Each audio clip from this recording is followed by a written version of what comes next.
घमासान.com। मैं हूँ आपके साथ दीक्षा भानुप्रिया। आज हमारे साथ यहाँ पर मौजूद है डॉक्टर संजीव त्रिपाठी। सर के बारे में बता दूं, सर क्लिनिकल साइकोलॉजिस्ट हैं, चाइल्ड साइकोलॉजिस्ट हैं और काफी सालों से इस फील्ड में काम कर रहे हैं और अब तक कई सारे मरीजों को दवा रहित समाधान दे चुके हैं। तो हम सर से जानते हैं किस तरह से उन्होंने स्टार्टिंग की और वो किस तरह से वर्क कर रहे हैं। और कोविड के टाइम पर आप जानते ही हैं कि डॉक्टर्स पर कितना प्रेशर रहा है, तो उसके बारे में भी हम सर से बात करेंगे। सर बहुत स्वागत है आपका। सबसे पहले मैं आपसे आपके बारे में जानना चाहूंगी। वैसे तो सभी जानते हैं आप आपके काम की बदौलत, लेकिन फिर भी आप कहाँ से हैं, आपकी फैमिली कहाँ से है और आपका एजुकेशन क्या है? देखिए, मैं क्लिनिकल साइकोलॉजिस्ट हूँ और मैंने क्लिनिकल साइकोलॉजी में मास्टर किया है और मैं बेसिकली रजिस्टर्ड क्लिनिकल साइकोलॉजिस्ट हूँ, क्वालिफाइड और लाइसेंस्ड क्लिनिकल साइकोलॉजिस्ट हूँ। मैं बिलोंग करता हूँ गुना से, डिस्ट्रिक्ट गुना, MP। और मेरी फैमिली, अभी हम लोग चूँकि यहीं आ गए, मेरी मदर हैं और मेरी फैमिली में मेरी वाइफ, मेरी 2 बेटियां हैं। ये मेरी फैमिली बैकग्राउंड है। और मैं इंदौर में 2005 से प्रैक्टिस कर रहा हूँ।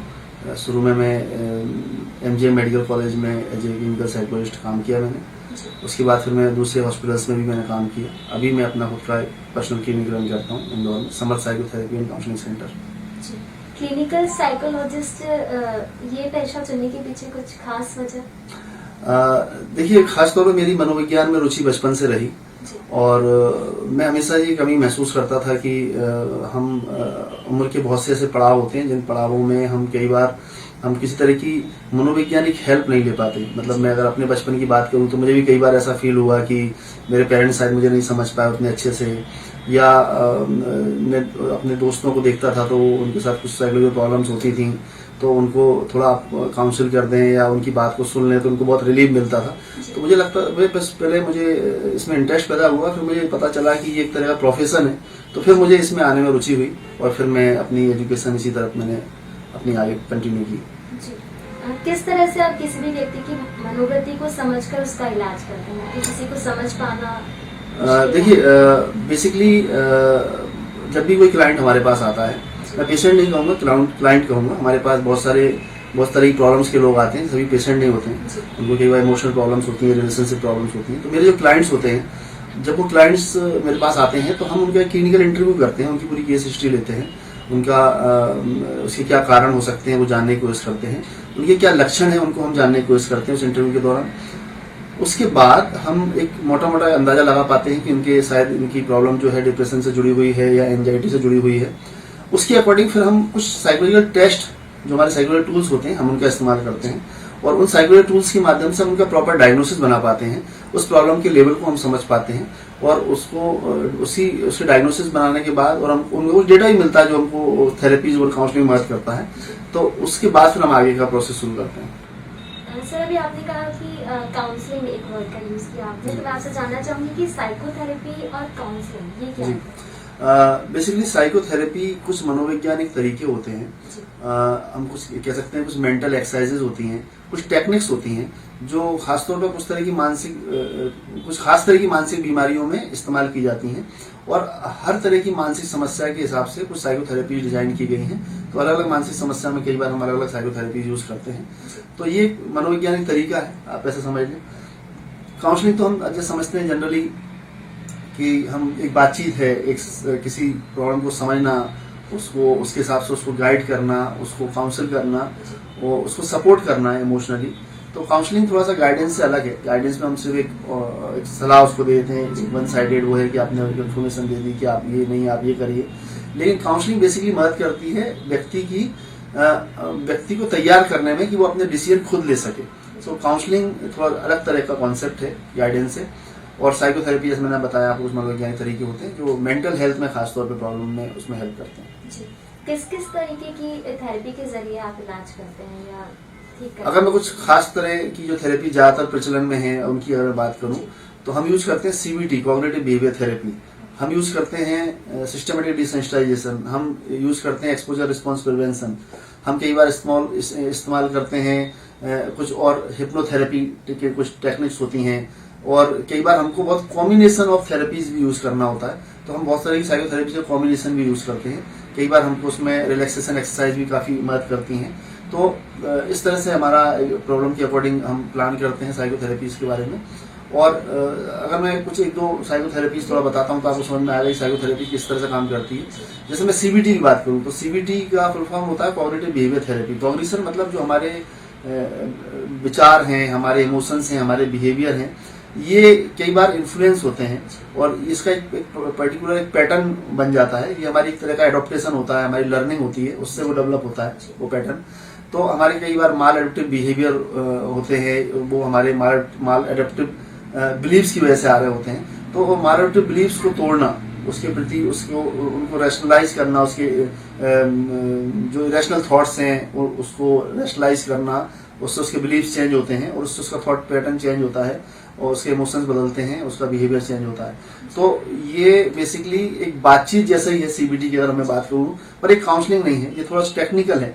तो हम टेक्निकल तरीके से उन थॉट्स को आइडेंटिफाई करते हैं, उन माल एडप्टिव बिलीव्स को आइडेंटिफाई करते हैं, उसके बिहेवियर को आइडेंटिफाई करते हैं जो कई बार उसने अडॉप्ट कर ली है, उनका एक एसोसिएशन हो गया, उनकी कंडीशनिंग हो गई है, तो उसको तोड़ना, उस कंडीशनिंग को तोड़ना, वो एक तरह का मनोवैज्ञानिक तरीका है जो मैंने आपको बताया। इसके अलावा अगर मैं बात करूं सिस्टमेटिक डिसेंसिटाइजेशन की, तो कुछ चीजों के प्रति उसके अंदर कोई डर है, कोई फियर है, कुछ फोबियाज हैं जो उसको उसके अंदर एंजाइटी पैदा करते हैं, डर पैदा करते हैं, तो उनके प्रति उसको डिसेंसिटाइज किया जाता है और डर को निकाला जाता है। उसके कुछ मनोवैज्ञानिक तरीके होते हैं और उस डर को निकालने, तो सिस्टमेटिक मतलब सबसे छोटे डर से शुरू करते हुए हम धीरे धीरे उसके बड़े डर तक टारगेट करते हैं उसको। तो यही कुछ मनोवैज्ञानिक तरीके हैं जो हम उसके पेशेंट के साथ में, क्लाइंट के साथ में इस्तेमाल करते हैं। आपने इलाज किस तरीके से करते हैं वो तो बता दिया, लेकिन व्यक्ति में समस्याएं जो है होती हैं, कुछ जो समस्या हो रही है उनकी मुख्य वजह क्या होती है? देखिए, अगर मैं बात करूं कि कोई एक वजह नहीं होती मानसिक समस्याओं की, मानसिक समस्याओं की बहुत सारी वजह होती हैं। इनको अगर हम 3 कैटेगरी में बांटें तो बायोसाइकोसोशल मॉडल होता है। बायोसाइकोसोशल मॉडल सिर्फ हम कारणों की वजह से ही नहीं उसको वो करते, कई बार हम उसको उपचार में भी बायोसाइकोसोशल मॉडल यूज करते हैं। तो बायोसाइकोसोशल मॉडल में बायोलॉजिकल कारण जैसे जेनेटिकल कारण हो सकते हैं, कुछ केमिकल डिस्टर्बेंसेस होता है, कई बार कुछ ब्रेन में कुछ इंजरी, कोई डैमेजेस आ गए हैं, तो वो बायोलॉजिकल कारण उसके हो सकते हैं। साइकोलॉजिकल कारण में कोई ट्रॉमा उसको हुआ है, कोई मैलएडप्टिव लर्निंग जैसा मैंने आपको बताया कि वो उसको हुई है, कुछ इमोशनली वो डिस्टर्ब हुआ है, कुछ स्ट्रेस में आ गया जिसकी वजह से उसके अंदर वो डिसऑर्डर्स डेवलप हो गया है। तो उस केसेस में हम साइकोलॉजिकल कारण मानते हैं उसका। कई बार सोशल कारण होते हैं। सोशल कारण मतलब कोई जैसे कोरोना एक महामारी की तरह आ गया, तो ये सोशल कारण है। इसकी वजह से भी बहुत सारे लोग मानसिक समस्याओं में जा रहे हैं, लोगों को एंजाइटी हो रही है, लोगों को डिप्रेशन हो रहा है, लोग सुसाइड कर रहे हैं। तो ये सारी समस्याएं सोशल कारण है, उसके पीछे जिम्मेदार है। तो इसी तरह से हम उसका इलाज भी उसी तरह से करते हैं। बायोलॉजिकल अगर हमको लगता है पेशेंट को जिस तरह के हैं जो गंभीर मानसिक बीमारियों के लक्षण हैं उनमें, तो उनमें हमको मेडिसिन का सपोर्ट लेना पड़ता है। उसके लिए हम पेशेंट को साइकियाट्रिस्ट के पास रेफर करते हैं।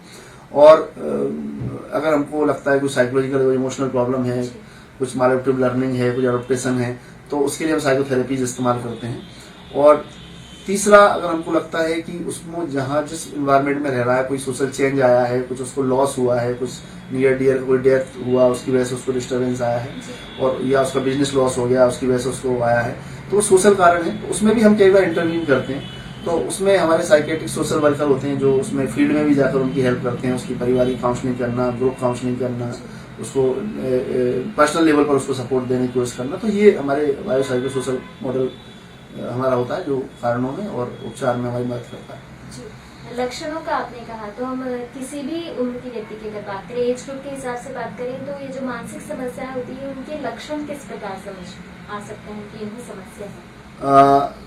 पहली चीज तो सभी उम्र में बच्चों से लेके वृद्धों तक मानसिक समस्याएं देखने को मिलती हैं। अलग अलग तरह की, कई बार बच्चों में अलग तरह की मानसिक समस्याएं या हम कह सकते हैं कि मानसिक बीमारियां होती हैं।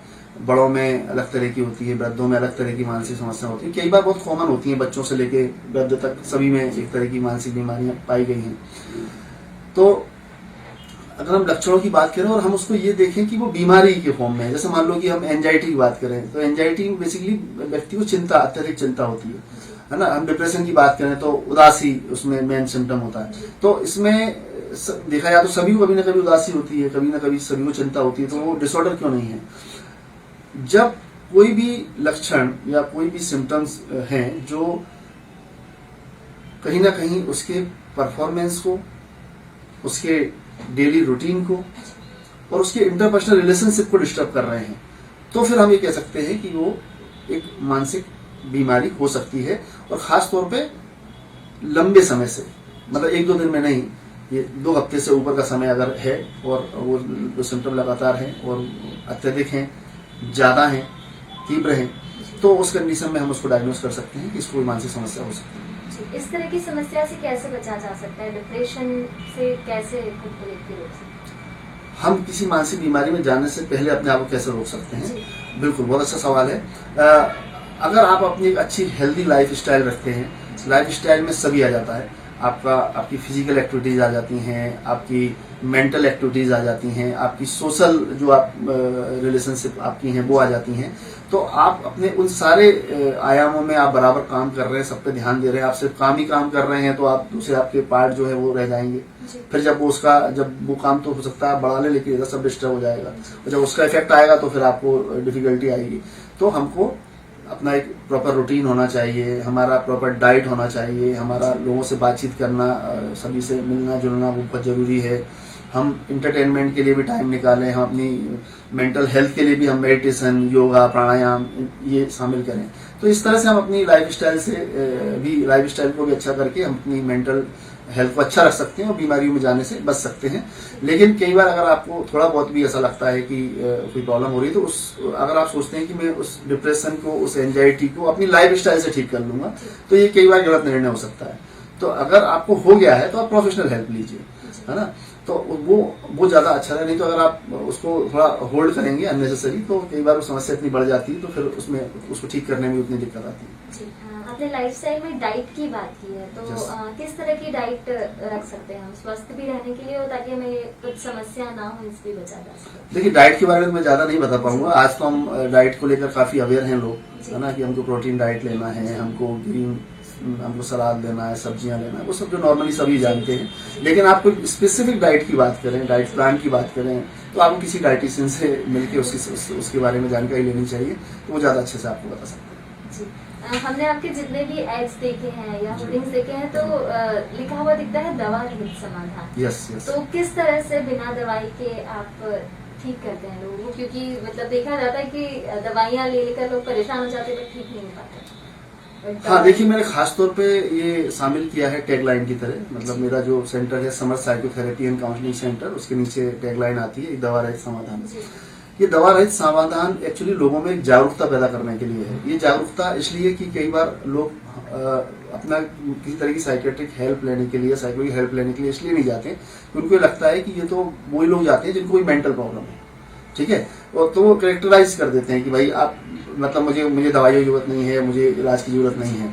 तो सबसे पहली बात तो वो लोग जिनको किसी तरह की मानसिक समस्या है, अगर आप मानसिक बीमारी को भी एक तरफ कर दें, तो मानसिक समस्याओं में भी कई बार साइकोलॉजिस्ट या क्लिनिकल साइकोलॉजिस्ट का रोल होता है, तो आप उसलिए भी हमारे पास आए। दूसरा, कई बार हमको ये लगता है कि ये मानसिक बीमारियां जो हैं, सिर्फ दवाइयों से ही ठीक हो सकती हैं, तो इसलिए भी लोग कई बार नहीं जाते हैं। तो हम ये बताना चाहते हैं कि कई बार बहुत सी मानसिक बीमारियां ऐसी हैं जो बिना दवाई के भी आप साइकोथेरेपी से, काउंसलिंग से ठीक कर सकते हैं। तो जो लोग इंटरेस्टेड नहीं है दवाई की तरफ जाने के लिए, तो वो आ सकते हैं, ठीक है। हो सकता है कि हम उनकी हेल्प कर पाए साइकोथेरेपी और काउंसलिंग से। अगर हमको लगता है कि नहीं, ये प्रॉब्लम ऐसी है जो सीवियर है और इसमें साइकेट्रिक मेडिसिन का रोल है और उसको थेरेपी और काउंसलिंग से उतने अच्छे रिजल्ट नहीं आ रहे हैं, तो फिर हम उसको साइकेट्रिस्ट के पास जाने के लिए काउंसिल करते हैं, उसको रेफर करते हैं, तो वो उस प्रॉपर तरीके से उसका इलाज हो पाता है। एक कारण ये भी है कि कई बार लोग सिर्फ मेडिसिन ही लेते हैं, जबकि गाइडलाइन ये है कि हमेशा मेंटल प्रॉब्लम अगर है कोई, तो कॉम्बिनेशन हमेशा एडवाइस किया जाता है कि आप कॉम्बिनेशन में लें। हमारी पूरा एक टीम अप्रोच होती है जिसमें साइकेट्रिस्ट होता है, साइकोलॉजिस्ट होता है, साइकेट्रिक सोशल वर्कर होता है, तो उसके सभी उस पर हम काम करते हैं, तब ज्यादा अच्छे रिजल्ट आते हैं। तो अगर आप सिर्फ साइकेट्रिक मेडिसिन पर ही हैं और आप किसी तरह की साइकोलॉजिकल थेरेपीज या काउंसलिंग नहीं ले रहे हैं, तो वो भी आपको इसमें ऐड करनी चाहिए। ये भी एक ऑब्जेक्टिव है हमारा। तो एक दवा रहित समाधान का एक मुख्य कारण है कि लोगों में थोड़ी अवेयरनेस आए साइकोथेरेपी और काउंसलिंग के बारे में, और दवाई लेना है, नहीं लेना है, लेनी चाहिए, नहीं लेनी चाहिए, ये सारी चीजें भी अपन यहाँ पर डिस्कस कर सकते हैं। तो आप कम से कम आए, है ना, आपके अंदर वो जो स्टिग्मा है, आपके अंदर जो डर है वो निकल जाए, और आप कम से कम आए, फिर हम आपको बताएंगे, क्योंकि हम उस चीज़ के ट्रेंड है, उस चीज़ में हम प्रोफेशनल हैं, हम अब समझ पाएंगे आपकी प्रॉब्लम को, हम ये डिसाइड करने में आपकी मदद कर पाएंगे। सर, कोविड के वक्त में आपने किस तरह से काम किया, क्योंकि कोविड का वक्त ऐसा था कि लोग काफी परेशान हो गए थे, तो डिप्रेशन जैसी समस्या आम सी देखी गई है जी, और आपकी थेरेपी कितनी हेल्पफुल हुई सर? देखिए, कोविड आने के बाद जिस तरह लॉकडाउन लगा, तो लॉकडाउन लगने के बाद हमको अपना क्लिनिक बंद करना पड़ा, लेकिन फिर भी लोग मुझसे लगातार संपर्क कर रहे थे, क्योंकि लोगों को बहुत प्रॉब्लम आ रही थी कोविड में, और खासतौर पर लोगों को बहुत पैनिक हो रहे थे, पैनिक अटैक्स आ रहे थे। और उस समय मैंने पूरी तरह से अपने पूरी सर्विसेज को ऑनलाइन कर दिया था। उससे पहले ही मेरी ऑनलाइन सर्विस थी, पर उसके बाद काफ़ी बढ़ गई है। अभी भी मतलब इवन अभी मेरे बहुत सारे क्लाइंट ऑनलाइन में शिफ्ट हो गए हैं। तो ऑनलाइन साइकोथेरेपी और ऑनलाइन काउंसलिंग के द्वारा मैंने लोगों की मदद की, लोगों ने मुझसे कंसल्ट भी किया कोविड के दौरान। लोगों को मैंने साइकोथेरेपीज भी ऑनलाइन दी, वीडियो कॉलिंग पर, खासतौर पर मैंने वीडियो कॉल यूज़ किया उसमें, और काउंसलिंग भी की। वो लोगों को काफ़ी राहत मिली। मतलब इवन जो लोग वीडियो जो उस समय मेरा ऑनलाइन कंसल्टेशन, ऑनलाइन साइकोथेरेपी ले रहे थे, और उनको ऐसा लगा नहीं कि उसमें कोई डिफरेंस है ऑफलाइन और ऑनलाइन में, तो उन्होंने बाद में भी उसको ऑनलाइन ही कंटिन्यू रखा। तो काफ़ी अच्छे तरीके से मैं बताना चाह रहा हूँ कि काफ़ी अच्छे तरीके से हम अपनी सारी सर्विसेज को ऑनलाइन भी कर सकते हैं, उनके इक्वली इफेक्टिव रिजल्ट हैं उसके। जी, कोविड के वक्त बेस्ट अचीवमेंट कौन सा है? कोविड के वक्त मेरा, पहले मैं बता दूं कि मैंने काम क्या किया कोविड के वक्त, तो फिर उसके बाद मेरा अचीवमेंट बताऊंगा। मैंने कोविड के दौरान, क्योंकि मैं डॉक्टर्स के उसमें आता हूं कैटेगरी में, तो मुझे कहीं भी आने जाने की छूट थी, तो उस समय मैं अपने जो भी सोशल वर्क में इन्वॉल्व जो लोग हैं उनके लगातार संपर्क में था। तो हमने ऐसे बहुत सारे लोगों की मदद की, जिसमें लोगों को खाना पहुंचाना, राशन पहुंचाना, इवन हमने रीगल चौराहे पर लगातार पक्षियों के लिए दाना की व्यवस्था करना, और जो आपके बाईपास पर जो लोग थे उनकी हेल्प करना, वहाँ पर हमने ORS गोल पाउडर्स वहाँ पर दिए, उनके पाउच वहाँ पर वितरित किए, लोगों को पानी मुहैया कराया, और लगातार हम 4-5 दिन तक, जितने तक वो सब चला, उसके में हमने लोगों की मदद की। और वहाँ जाकर लोगों की काउंसलिंग करना, जिस लोगों को किसी तरह की एंजाइटी हो रही है, कोई घबरा रहा है, डर रहा है, तो वहाँ पर उस तरह से साइकोलॉजिकल सपोर्ट भी हमने लोगों को वहाँ पर जाकर दिया। तो ये सारे काम मैंने उस समय की। ऑनलाइन मैंने बहुत अपना जो ऑनलाइन सर्विस है, कंसल्टेशन, मैंने उसमें अपना फ्री रखा था। ये लोग मुझसे ऑनलाइन फ्री कंसल्टेशन कर सकते हैं। मैंने उसमें पेपर में भी इवन उसको दिया था, न्यूज़पेपर के माध्यम से भी लोगों तक पहुंचाई थी बात। और उसी दौरान मैंने एक अपना एप्लीकेशन लॉन्च किया था, ये भी एक अचीवमेंट की तरह आप ले सकते हैं, samarth-app.com, जो आप इंटरनेट पर सर्च कर सकते हैं, जो पूरी तरह से ऑनलाइन सर्विसेज पर बेस्ड है। और इसके बाद कोविड में जो मेरा काम रहा, उसके तहत मुझे न्यूज़ 18 की तरफ से स्वास्थ्य मंत्री के द्वारा मुझे सम्मानित किया गया। तो ये मेरे अचीवमेंट रहे इस दौरान। अगर कोई आपसे कंसल्ट करना चाहता है तो कैसे कर सकता है? ऑनलाइन, ऑफलाइन, हम दोनों तरह? ये दोनों तरह की सर्विसेज अवेलेबल हैं। आप इंटरनेट पे मेरा नाम सर्च कर सकते हैं, मेरा कॉन्टैक्ट नंबर मिल जाएगा। मेरा कॉन्टैक्ट नंबर है 9300910036, और मेरी वेबसाइट्स आपको मिल जाएंगी, सारी जानकारी मेरे बारे में मिल जाएगी ऑनलाइन। आप मुझसे ऑनलाइन संपर्क कर सकते हैं। और मैं भी आपको ये सलाह दूंगा कि अभी ज़्यादातर अगर आप प्रेफर करें कि ऑनलाइन ही लें मुझसे सर्विस, तो ज़्यादा अच्छा है सभी के लिए। तो और मैं आपको ये आश्वस्त करता हूँ कि इक्वली इफेक्टिव है, मतलब ऑनलाइन और ऑफलाइन। तो आपको क्लिनिक आने की बिल्कुल भी आवश्यकता नहीं है। और ऑफलाइन आप आना चाहें तो मेरा क्लिनिक इंदौर में है, आप वो भी इंटरनेट पर सर्च कर सकते हैं। तो आप मुझसे फ़ोन पे सलाह ले सकते हैं, जानकारी ले सकते हैं, अपना अपॉइंटमेंट बुक कर सकते हैं, और ऑनलाइन सर्विस भी ले सकते हैं। कोविड के बाद से हम एक बुरा वक्त देख रहे हैं, अभी कोविड के मामले बढ़ते हुए देखे जा रहे थे। इस वक्त में आप समाज को, युवाओं को क्या संदेश देना चाहेंगे? किस तरह से हम हॉट रखें ताकि डीमोटिवेट ना हो और अच्छे से आगे? जी बिल्कुल बिल्कुल। सबसे पहली बात तो जो गवर्नमेंट की गाइडलाइन आ रही है हमको उनका ध्यान रखना है। हमको सोशल डिस्टेंसिंग का, मास्क यूज़ करना है, और सैनिटाइज करना है अपने आप को। घर से कम से कम बहुत आवश्यक होने पर ही निकलना है, ये तो अपन सब जानते हैं। और भी बहुत जो महत्वपूर्ण बातें हैं कि अगर हम थोड़ा सा सावधान हो जाएं, थोड़े से सतर्क हो जाएं, तो हम बहुत सारी जो मौतें अभी हो रही हैं उनके रेशियो को कम कर सकते हैं। तो पहले तो मैं ये बताना चाहूँगा कि कोविड में हमको किन चीज़ों का सावधानी रखना है। फिर वो साइकोलॉजिकल पार्ट तो बाद में आ जाता है, और वो अभी इतना इमरजेंसी नहीं है ना। कुछ लोगों के लिए इमरजेंसी हो सकता है, तो कुछ लोग सुसाइडल हो रहे हैं उनके लिए। पर अभी जो इमरजेंसी का पीरियड चल रहा है, तो इस समय हमको ये ध्यान रखना है कि अगर आपको एक भी सिम्टम लगता है, कोई भी सिम्टम लगता है कि आपको कोविड का हो सकता है, वो सर्दी, खांसी, बुखार, तो आप इमीडिएट अपना कोविड टेस्ट कराएं। क्योंकि ये सबसे जरूरी है, क्योंकि जब तक लोग अगर उसको इग्नोर कर देते हैं 4-5 दिन तक, तो वो हमारे शरीर को काफी हद तक नुकसान पहुंचा चुका होता है। तो सबसे पहला ध्यान तो ये रखें कि आप जांच करवाएं और दवाइयां इमीडिएटली शुरू कर दें, तो आप का इन्फेक्शन बढ़ेगा नहीं और आप बिल्कुल ठीक हो जाएंगे। तो इससे हम बहुत सारी मौतों को, मतलब इन्फेक्शन होने को तो हम उतना नहीं रोक पा रहे हैं, तो कम से कम मौतों को रोक लें अब। तो ये एक बहुत बड़ा वो है कि हम अपने आप को बचा पाएंगे, अपने आसपास के लोगों को बचा पाएंगे, एक बात। दूसरी बात यह है कि आप अगर आइसोलेशन में हैं या आप किसी तरह का जॉब आपका छूट गया है, आपको फाइनेंशियल प्रॉब्लम हो रही है, आपको इमोशनल प्रॉब्लम हो रही है, आपको नींद की दिक्कत है, आपको घबराहट बेचैनी हो रही है, डिप्रेशन हो रहा है, तो आप घर रह के भी अपना इलाज करा सकते हैं, ऑनलाइन सर्विस ले सकते हैं। आप बिल्कुल घबराने की जरूरत नहीं है। अगर वो भी मैं कह रहा हूँ जब आपको लगता है कि आपसे कंट्रोल नहीं हो रही है, आप अपने लेवल पर भी बहुत सारी चीजें कंट्रोल कर सकते हैं। आज के इंटरनेट में बहुत कुछ अवेलेबल है, आपको बहुत सारी रिलैक्सेशन की एक्सरसाइजेज आपको अवेलेबल मिलेंगी वहां पर। आप उनको यूज करें अपने आप को रिलैक्स करने में। आप सोने से पहले कोई भी एक रिलैक्सेशन के लिए मैं बताता हूँ कि बहुत ही ज्यादा इफेक्टिव होगा। हो सकता है मेरे पास आपको आने की जरूरत ना पड़े।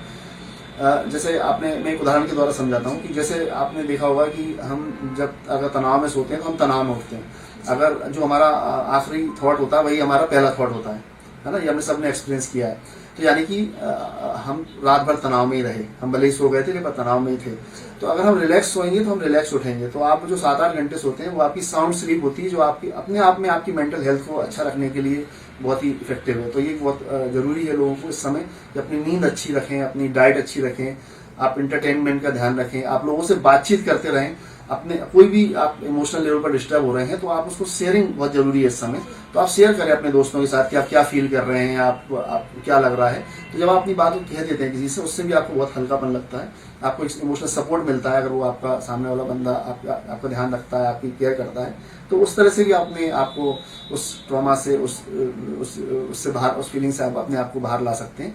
तो ये आप ध्यान रखें। और अगर आपको लग रहा है कि वो आप अपने लेवल पर नहीं कर पा रहे हैं तो बिल्कुल झिझके नहीं, आप इमीडिएटली मुझे कॉल करें। मेरा नंबर है 9300910036 और मैं आपकी पूरी तरह से हेल्प करूंगा। Thank you.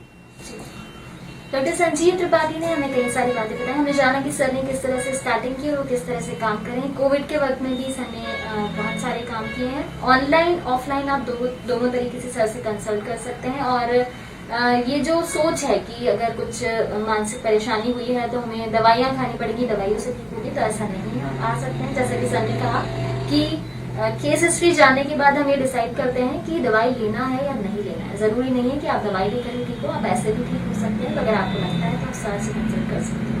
Thank you so much. Thank you. Subscribe our channel and press the bell icon for more updates.